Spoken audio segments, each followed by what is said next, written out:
চুয়াডাঙ্গার দামুড়হুদায় ঘটে গেল এক অবাক করা ঘটনা। সেখানে একটি দোকান বানানোর জন্য মাটি খোঁড়া হচ্ছিল। হঠাৎ মাটির নিচ থেকে উঠে আসে একটি পুরনো হাড়ি। প্রথমে সবাই ভেবেছিল এর ভেতরে হয়তো ভাঙ্গা জিনিসপত্র থাকবে, কিন্তু হাড়ি খুলতেই সবার চোখ ধাঁধিয়ে গেল। ভেতরে থরে থরে সাজানো রূপোর মুদ্রা, যা সূর্যের আলোয় ঝকঝক করছিল।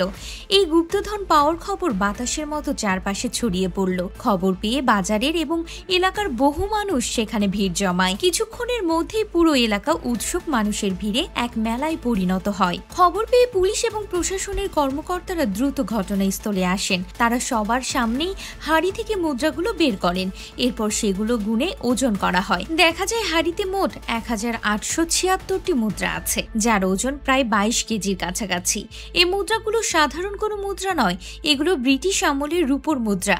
অনেক মুদ্রার গায়ে 1902 এবং 1908 সাল লেখা আছে, অর্থাৎ মুদ্রাগুলো 100 বছরেরও বেশি পুরনো। যিনি দোকান তৈরির জন্য জমি খুঁড়ছিলেন তার ছেলে মেহেদি হাসান জানান, আমরা বুঝতেই পারিনি যে মাটির নিচে এমন কিছু আছে।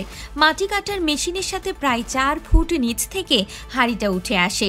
আমরা ঢাকনা খুলে মুদ্রাগুলো দেখে পুলিশকে খবর দিয়েছি। এলাকার সোনার দোকানিরা মুদ্রাগুলো পরীক্ষা করে বলেন, শুধু রূপো হিসেবে প্রতিটি মুদ্রার দাম 1.5 থেকে 1800 টাকা।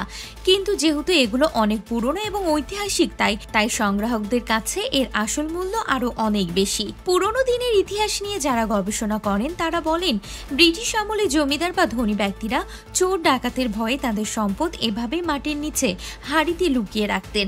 হয়তো সেরকমই কোনো সম্পদ এতদিন পর খুঁজে পাওয়া গেল। পুলিশ মুদ্রাগুলো নিরাপদে থানায় নিয়ে গেছে। জানানো হয়েছে যে নিয়ম কানুন মেনে এই ঐতিহাসিক মুদ্রাগুলো সরকারি কোষাগারে জমা দেওয়া হবে। এই ঘটনাটি দামুড়হুদার শান্ত এলাকায় দারুণ উত্তেজনার সৃষ্টি করেছে এবং মনে করিয়ে দিয়েছে যে আমাদের মাটির নিচে এখনো কত ইতিহাস চাপা পড়ে আছে।